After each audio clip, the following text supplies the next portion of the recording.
Assalamualaikum warahmatullahi wabarakatuh. Perkenalkan nama saya Muhammad Ahdan Rafif dan di sini pada video kali ini saya akan mempresentasikan bagaimana caranya kita atau menganalisis analisis data dengan metode ARDL di RStudio.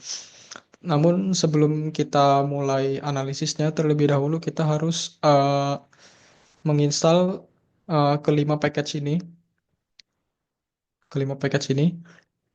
Dan kalau misalnya sudah diinstal, kita harus centang ininya ya, centang mana tuh? Centang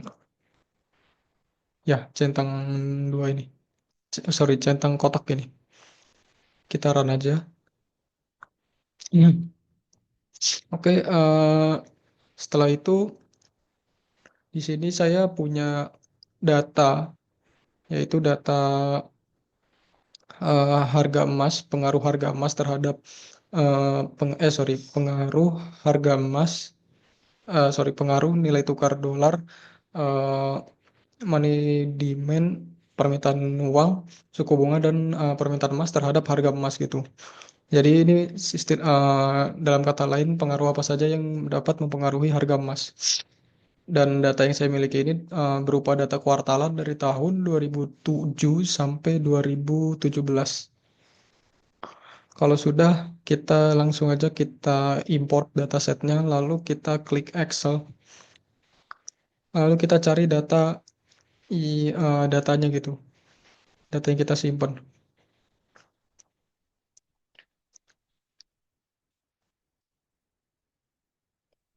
Ya, eh, memang di sini ada perbedaan ya.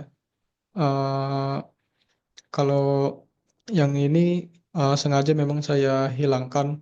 Jadi saya buat file baru, lalu saya hilangkan saya hilangkan variabel waktunya.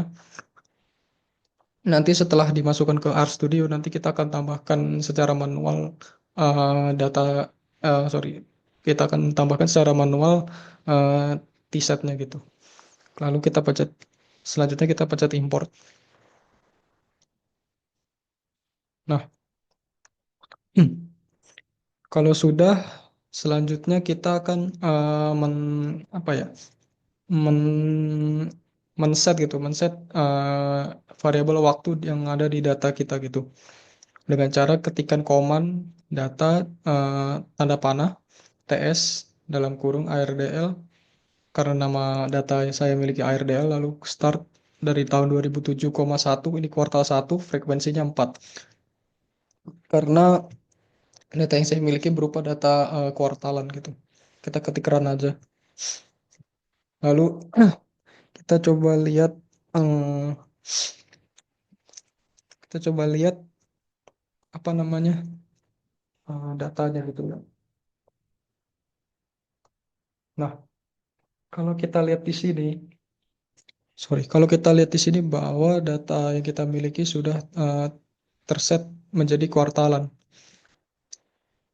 Lalu selanjutnya kita akan ubah nama variabelnya menjadi TS data biar lebih mudah gitu ya. Tuh, sama saja. Selanjutnya kita akan melihat plot data yang kita miliki dengan mengetikkan komen plot dalam kurung nama data yang kita miliki. Di sini namanya TS data. Nah, bisa kita lihat bahwa bentuk data yang kita miliki berbentuknya seperti ini ya. Ada yang untuk HE seperti ini, datanya menunjukkan tren. Kalau NTD seperti ini, MD dan selanjutnya dan seterusnya. Lalu selanjutnya kita akan mencoba melihat apakah data yang kita miliki ini sudah stasioner atau belum menggunakan ADF test. Kita coba running.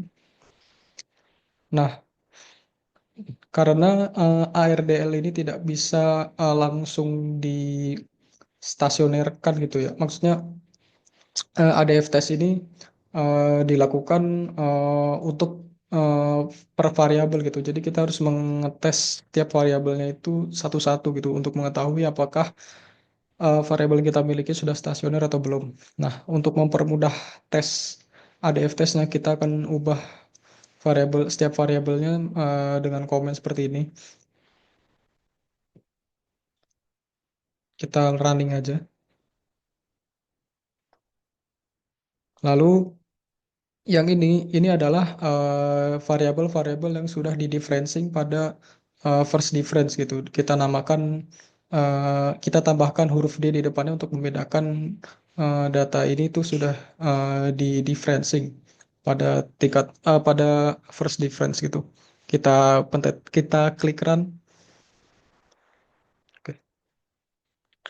Nah, kalau sudah, kita akan coba mentes, melihat satu persatu apakah variabel yang dimiliki ini sudah stasioner atau belum.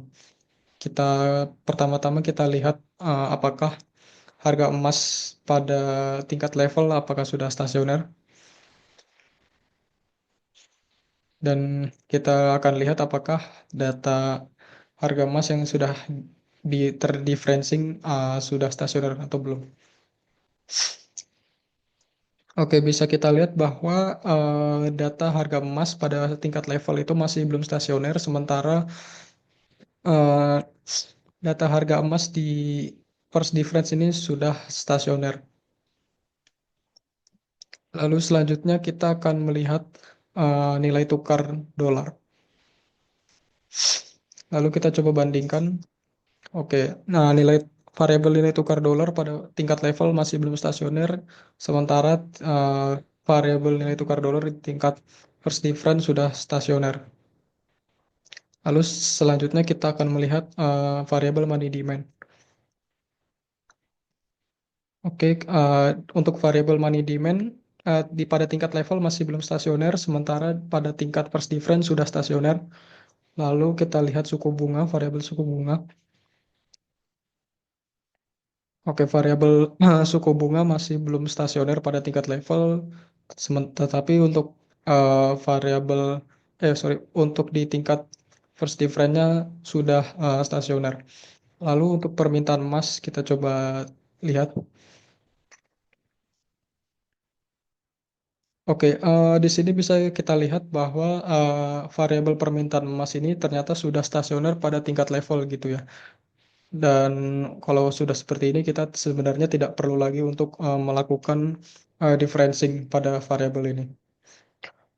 Oke, selanjutnya kita akan mencoba untuk mengestimasi model ARDL yang kita miliki dengan cara mengetikkan komen seperti ini, model sama dengan Dynart L. Ya, kurang lebih seperti ini. Ini untuk rumusnya.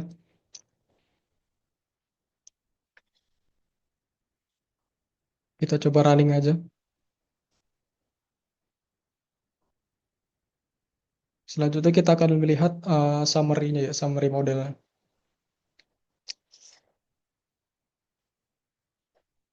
Oke, di sini yang perlu kita lihat adalah angka-angka yang ini. Eh, untuk peraturannya, kalau misalnya koefisiennya ini sudah negatif dan nilai P value-nya itu kurang dari 0,05, maka eh, variabel-variabel ini menunjukkan adanya hubungan jangka pendek gitu ya. Hubungan jangka pendek yang signifikan gitu. Kalau bisa, kalau kita lihat eh, ya variabel-variabel ini tidak ada yang memiliki pengaruh jangka pendek gitu. Lalu selanjutnya eh, kita akan mencoba untuk eh, melihat model terbaik untuk ARDL-nya dengan memasukkan eh, komen seperti ini, auto ARDL dalam kurung untuk variabelnya, dan ini untuk datanya, dan ya kurang lebih seperti ini. Lalu kita akan coba klik run.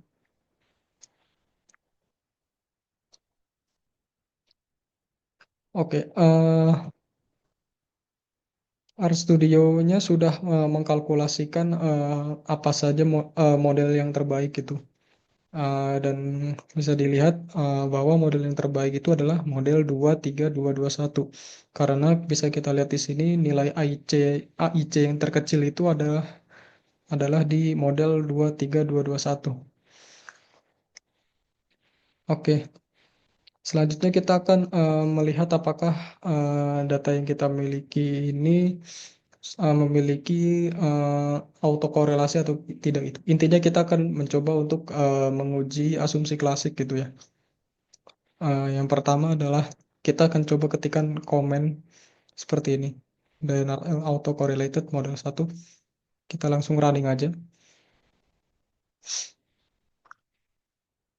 Oke, bisa kita lihat di sini untuk eh, autokorelasi untuk tes for autokorelasi bisa dilihat bahwa nilai p-value-nya ini sebesar 0,902 yang mana eh,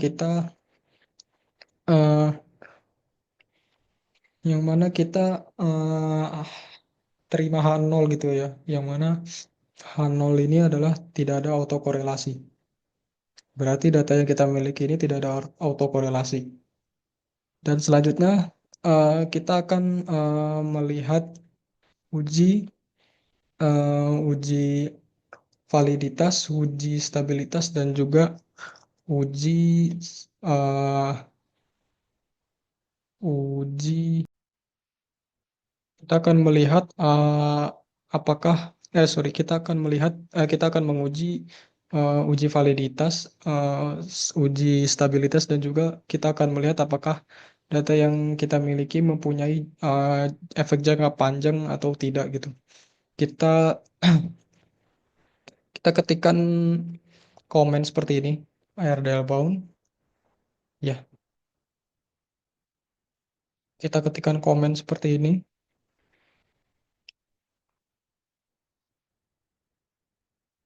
Kalau kita sudah memasukkan semua rumusnya, kita langsung run aja. Maka RStudio sedang mengkalkulasikan data,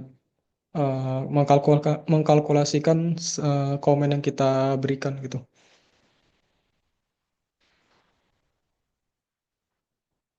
Nah, kalau kayak gini, kalau misalnya ada error seperti ini, kemungkinan besar ini tidak muat gitu ya. Plotnya ini tidak muat, jadi kita coba akan naikkan sedikit supaya bisa muat untuk memunculkan grafiknya. Coba kita run lagi.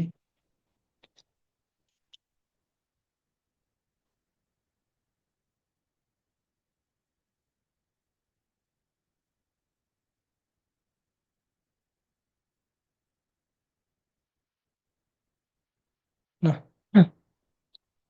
oke, ini adalah hasil dari komen yang kita berikan tadi ya. Bisa kita lihat ini adalah hasilnya dan ini adalah grafik cusum gitu ya. Grafik cusum ada 3 model grafik cusum, yaitu rekursif cusum, ada mosum, dan juga cusum cube gitu. Dan yang pertama harus kita lihat pada uji ini adalah melihat observasinya gitu. Kita coba scroll ke atas.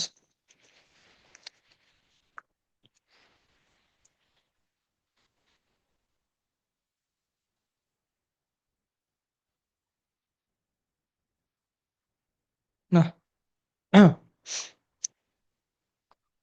nah, bisa kita lihat bahwa nilai F statistiknya ini lebih kecil dari eh,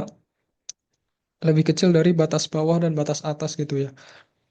Bisa dilihat bahwa 1,8 lebih kecil dari 3,1 dan juga 4,4.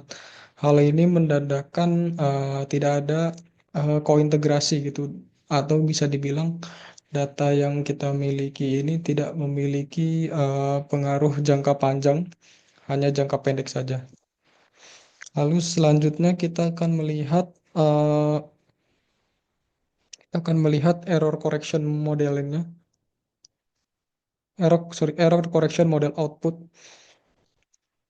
Nah, bisa kita lihat syarat kalau misalnya data yang kita miliki itu valid adalah yang pertama yaitu koefisiennya itu bernilai negatif dan p value yang dan p value-nya itu kurang dari 0,05. Bisa kita lihat bahwa koefisien EC1-nya ini koefisiennya ini sudah negatif dan nilai p value-nya ini sudah di bawah 0,05 yang menandakan bahwa data yang kita miliki ini sudah valid. Lalu bisa kita lihat pada grafik cusumnya. Ini bisa dilihat bahwa untuk dua grafik ini memperlihatkan bahwa data sudah stabil gitu ya, sudah berada di garis tengah ini dan tidak melewati dua garis merah atau dua garis merah residual gitu. Sementara yang di grafik Chusumki ini dia sedikit melampaui garis merah. Tetapi overall data yang kita miliki ini sudah stabil gitu. Oke, baik sekian dari saya. Wassalamualaikum warahmatullahi wabarakatuh.